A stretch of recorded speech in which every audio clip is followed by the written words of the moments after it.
নতুন একটা রেসিপি নিয়ে চলে আসলাম বন্ধুরা। আজকে এই নাস্তাটা খুব সহজে তোমাদেরকে বানিয়ে দেখাবো। তো এই নাস্তা বানানোর জন্য এখানে নিয়েছি 1 বাটি সুজি। এখানে দিয়ে দেবো একটা বড় বাটির মধ্যে সুজি দিয়ে এখানে দিয়ে দেবো 2 চামচ বেসন। এবার এর মধ্যে দিয়ে দেবো 2 চামচ কর্নফ্লোর, স্বাদ মতো লবণ।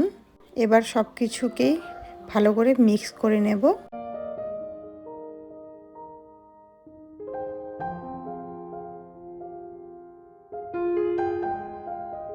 এবার এর মধ্যে একটু একটু করে জল দিয়ে একটা পাতলা ব্যাটার বানিয়ে নেব।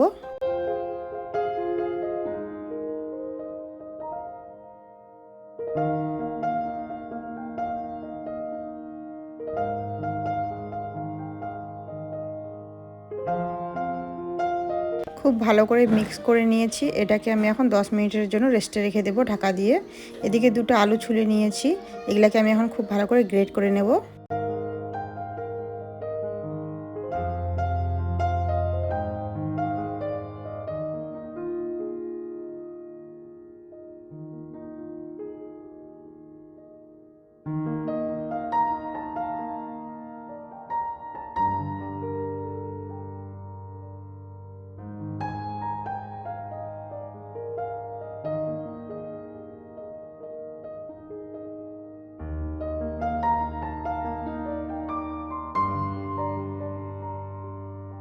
এবার আলুটাকে পরিষ্কার করে ধুয়ে নেব জল দিয়ে।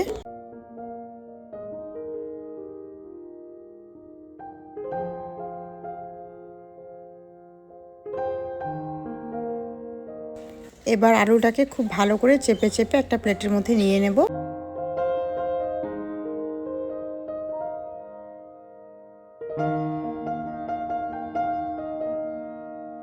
10 মিনিট পর ফিরে আসবো বন্ধুরা। দেখতে পাচ্ছ সুজির ব্যাটারটা কত ঘন হয়ে গেছে। এবার এটাকে ভালো করে মিক্স করে নেব।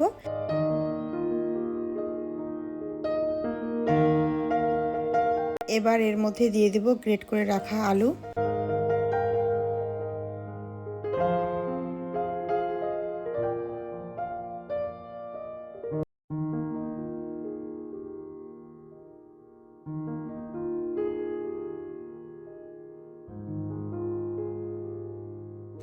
এবার এর মধ্যে দিয়ে দেব গ্রেট করে রাখা পেঁয়াজ, দিয়ে ভালো করে মিক্স করে নেব।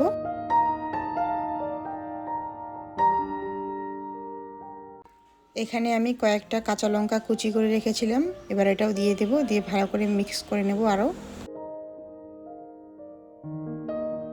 এখানে আমি কয়েকটা রসুন কোয়া থেতো করে রেখেছিলাম, এবার এটা দিয়ে দেব।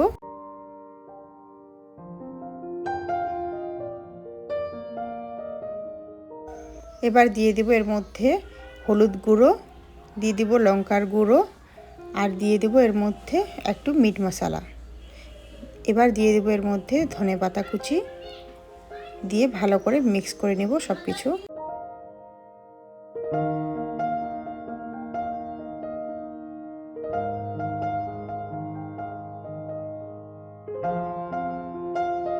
আমার মনে হচ্ছে যে ব্যাটারের মধ্যে জল কম হয়ে গেছে, সেই জন্য আবারও একটু জল দিয়ে দেব, দিয়ে আবারও সব কিছু মিক্স করে নেব। খুব ভালো করে মিক্স করে নিয়েছি। এবার এটা আমি কড়াইয়ের মধ্যে দিয়ে দেবো। আর কড়াইয়ের মধ্যে এখানে আমি হালকা একটু তেল দিয়েছি, সরষের তেল, দিয়ে এখানে জিরা ফোড়ন দিয়ে দেবো, দিয়ে এর মধ্যে দিয়ে দেবো সেই ব্যাটারটা, সুজি আর আলুর, দিয়ে খুব ভালো করে নাড়াচাড়া করে নেব।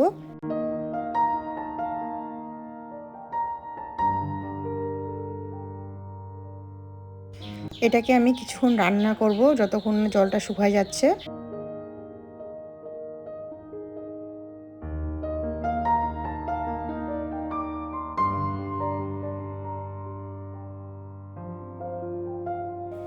তো সুজি আর আলুটা আমার রান্না করা হয়ে গেছে, দেখতে পাচ্ছ শক্ত একটা ডো বানিয়ে নিয়েছি। এটাকে এখন নামিয়ে নেব।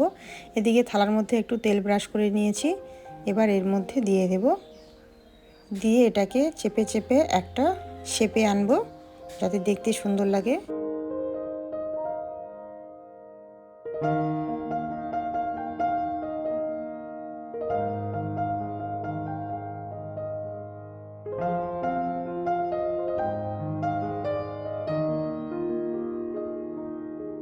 তো আমি চারকোনা টাইপের একটা শেপ করে নিয়েছি। এবার এটাকে আমি 10 মিনিটের জন্য ঠান্ডা করতে দেব। তো 10 মিনিট পর ফিরে আসব। দেখতে পাচ্ছ একেবারে ঠান্ডা হয়ে গেছে আর বেশ একটু শক্ত হয়ে গেছে। এবার এটাকে চাকুর সাহায্যে আমি কেটে নেব।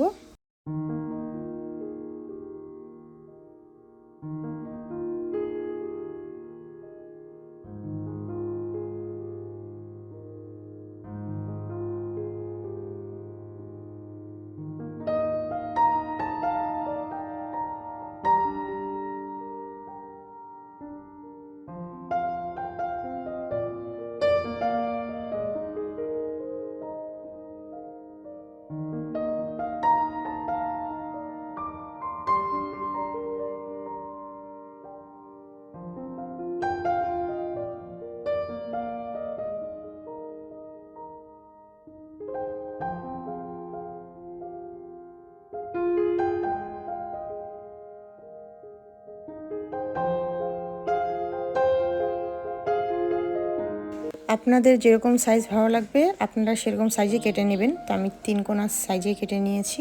তো দেখতে পাচ্ছ বন্ধুরা ঠান্ডা হয়ে গেছে, কত সুন্দরভাবে উঠে আসতেছে আপনি আপ। তো এটাকে আমি এখন তেলের মধ্যে দিয়ে দেব।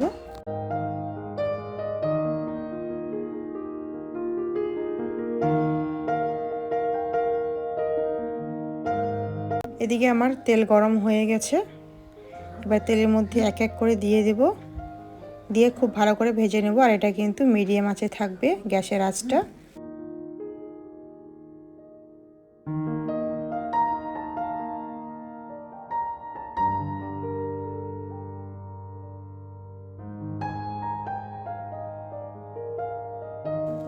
তো নাস্তাগুলো আমার ভাজা হয়ে গেছে, দেখতে পাচ্ছ বন্ধুরা কত সুন্দর কালার চলে আসছে। আর এটা কিন্তু মানে দেখতে যেরকম লাগছে খেতেও কিন্তু ওরকমই লাগছে, দেখতে পাচ্ছ। একইভাবে সবগুলোকেই ভেজে নেব।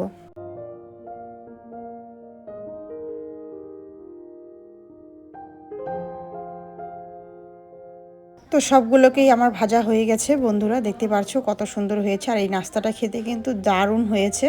তোমরা যদি বাড়িতে কেউ বানাও তো বাড়ির লোক খেলে একবার 10 বার মানে খেতে চাইবে, এত সুন্দর টেস্টি এই নাস্তাটা।